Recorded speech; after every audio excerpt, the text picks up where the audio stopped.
A brutal Week 10 NFL schedule leaves many teams with a bye week. That might be nice for some that are recovering from injuries, but for the teams that are playing, we want to analyze those matchups a little bit each week with the help of sports anchors and experts from across the country. We break down 4 of the best matchups. This week, I'm joined by Otis Livingston in New York City. He's the sports director there. How's it going in New York? Oh, it's going great. Not great for the sports scene, but, you know, I'm doing all right. Hey, we got a big matchup in the sports scene for the NFL this week because happening in MetLife Stadium. Hopefully the Black Cat on Monday didn't curse the field because we'll see the Jets and the Giants kick off there Sunday. So I want to know, what is your analysis for this game? What do you expect to see from these two New York teams? Well, I mean, a lot of people are dubbing this the toilet bowl because both teams are so bad, 2-7 and 1-7 coming into this game. The Jets are coming off a humiliating loss to the previously winless Dolphins, who, how can you not beat a team who's trying to lose? So we don't know what team is going to show up on Sunday as far as the Jets go. The quarterback appears to be regressing a little bit in Sam Darnold. He also has a porous offensive line. The Giant defense, I'm going to give them the edge as far as going up against that offensive line. Leonard Williams, the former Jet, is going to be playing against his former team just a couple weeks after being traded. So I think he has some incentive to do something big.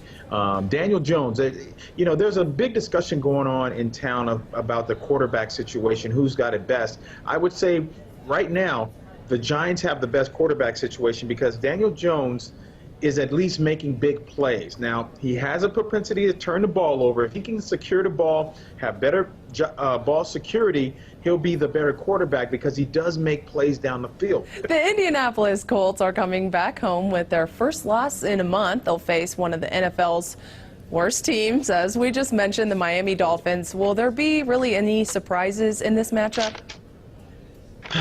I give the Dolphins a fighting chance only because Jacoby Brissett, we're not sure if he's going to be there. True. Quarterback Brian Hoyer will probably have to take over if he's not there. And also, wide receiver T.Y. Hilton is questionable for that game as well. They don't know if he's going to be able to play. That's one of their biggest weapons. So Miami does have a fighter's chance. Ryan Fitzpatrick, he can throw you into a game. He can throw you out of a game. We've seen that over the last few years, him being, just kind of like that wild card. So I'm going to go with the Colts, though. I think the Colts are going to be able to pull it out there at home.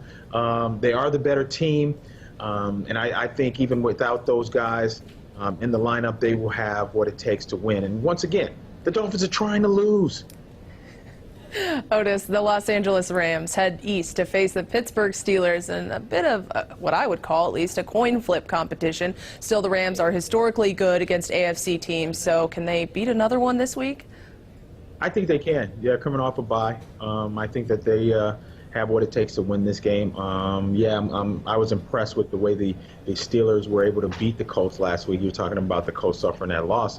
I was impressed with the Steelers, but I just think the Rams are going to be able to come in there and get that offense going, and their defense is, it's very stingy. So I believe that the Rams are going to beat the Steelers on Sunday.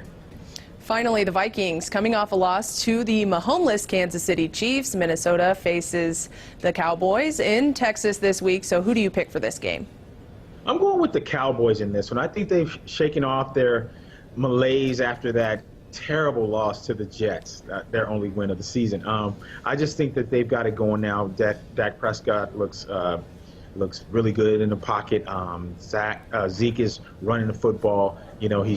Dak is using his weapons. Amari Cooper down the field, Jason Witten, and I was really impressed with that defense. I mean, when you see a game, you don't know if one team is just that bad or one team is just that good. I think the Dallas defense is that good. They showed that against the New York Giants and coming back. And you talked about that Black Cat. 9-3, the Giants were up at the time of the Black Cat. Guess what happened after that? They got outscored 34-9, but that was because the Dallas offense. It was the Black Cat. Yeah, the Black Cat was the MVP that night. He was. He was. I think many on social media agree with you, too, because he was really the star of the show. Yep, certainly was. All right. Thank you so much for your time and for your expertise this week, Otis. I really appreciate you talking with us. All these games kick off on Sunday. Check your local listings 4 times and check back next week for more picks from sports experts all across the country. I'm Katie Johnston for CBS Local Sports.